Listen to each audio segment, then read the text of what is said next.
Bonjour, ici Monsieur Jonot et bienvenue sur la chaîne de la SECPA du Collège Mendès-France de Tourcoing. Grammaire, capsule numéro 5, les pronoms. Qu'est-ce qu'un pronom?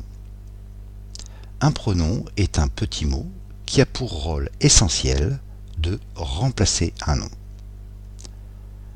Alors pourquoi remplacer un nom?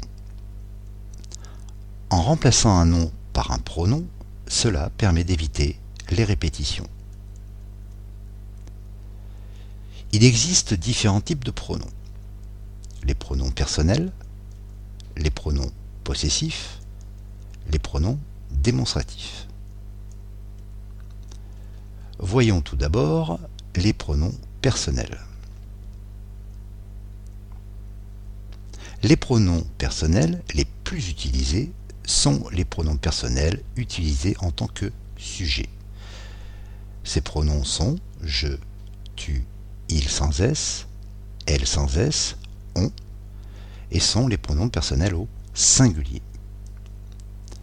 Nous, vous, il avec un s, elle avec un s sont les pronoms personnels au pluriel. Quand doit-on utiliser les pronoms pour remplacer un nom et éviter les répétitions? Voici un exemple avec deux phrases. Ma sœur aime bien le sport.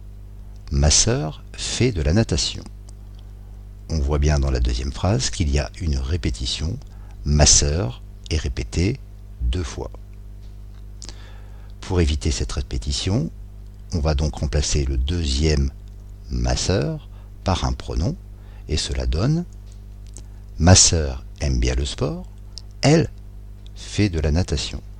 On a donc remplacé ma sœur par elle, c'est-à-dire un pronom personnel au singulier et celui-ci est en plus au féminin. Autre exemple,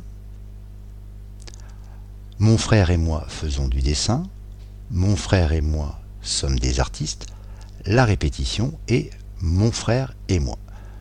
On doit donc remplacer mon frère et moi dans la deuxième phrase par un pronom. Le pronom que l'on va utiliser va être nous. Ce qui donne mon frère et moi faisons du dessin, nous sommes des artistes. En résumé, un pronom personnel remplace un nom. Il sert souvent à éviter les répétitions. Les pronoms personnels sujets sont je, tu, il sans s, elle sans s, on pour le singulier.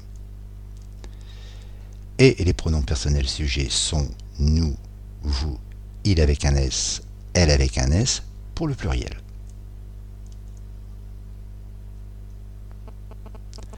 À demain en classe.